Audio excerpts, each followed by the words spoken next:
Today we are going to study about the conservation of biodiversity. So what is biodiversity?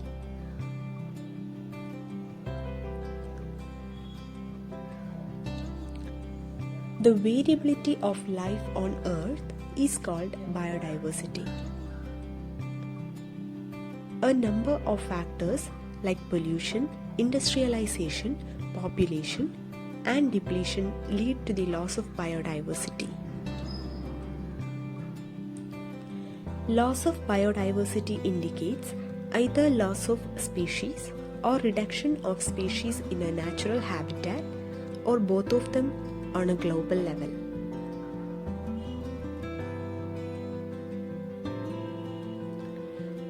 How can we conserve our biodiversity?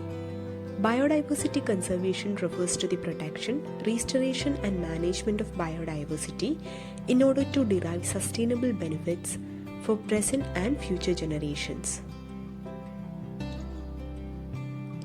Two types of methods are employed to conserve biodiversity. They are in situ conservation and ex situ conservation.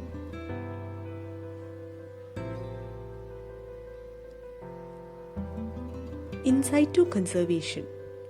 It refers to the preservation and protection of the species in their natural habitat.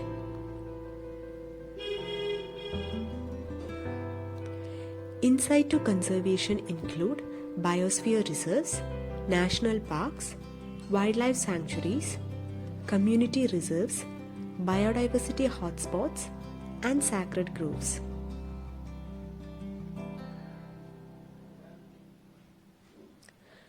Biosphere reserves.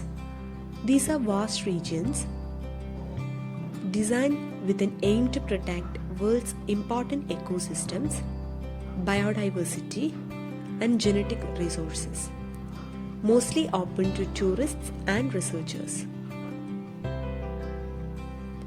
Biosphere reserves like the Nilgiris and Agasthyakudam that located in the western Ghats of southern India are examples. National parks. These are designed to protect wildlife along with the protection of historical monuments, natural resources, and geographical features of an area. Iravikulam, Silent Valley, Anamudi Chola, Madikettan Chola, and Pambadam Chola are the national parks in Kerala. Pictures are also given. Look at the pictures of the famous national parks in Kerala.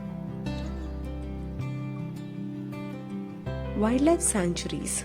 These are forest areas declared as protected areas to prevent the extinction of wildlife by protecting the ecosystem. Pepara, Periyar, Wayanad, etc. are examples of wildlife sanctuaries in Kerala. Look at the pictures.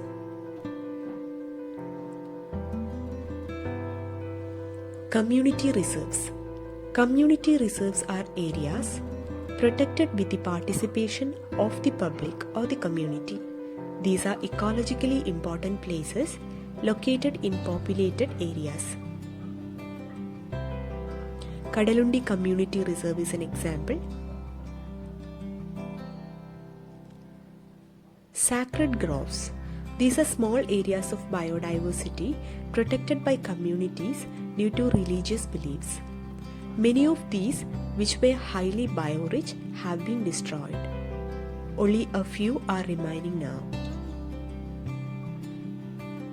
Sacred groves play an important role in the conservation of water in the region too.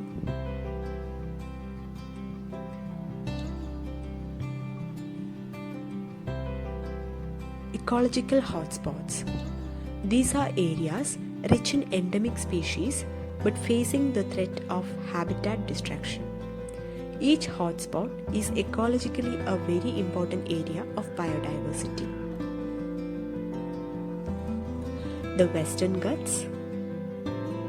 Out of the 34 hotspots all over the world, 3 of them are in India. They are the Western Ghats, Northeastern Himalayas, and the Indo-Burma region.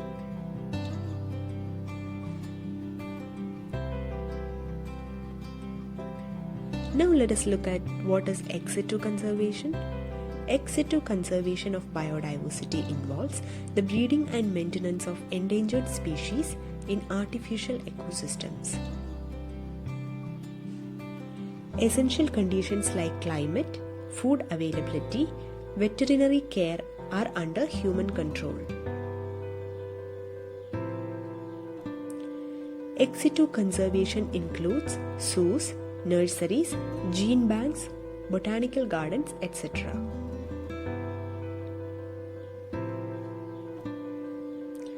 Zoological gardens. These are conservation centers where different varieties of animals are protected and housed separately and where necessary arrangements are made available for their reproduction.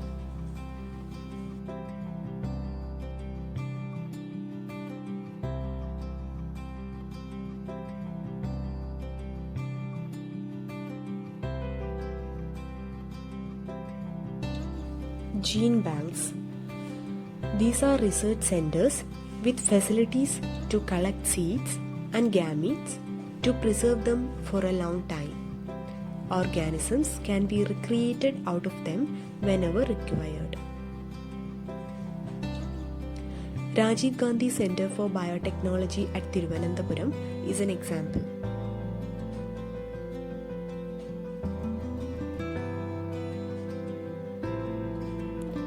Botanical gardens. These are wide research centers where rare and important plants of diverse species are protected.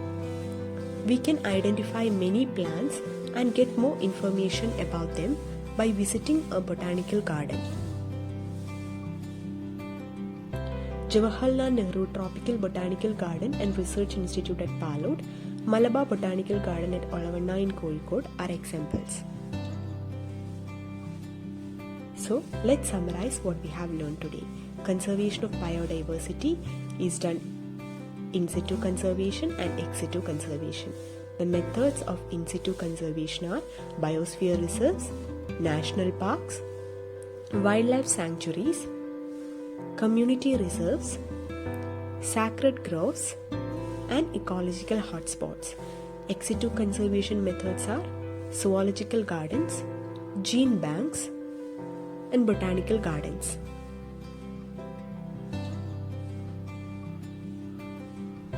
So it is our duty and our responsibility to conserve our biodiversity and thereby save our planet. I hope you all enjoyed this lesson. Thank you so much.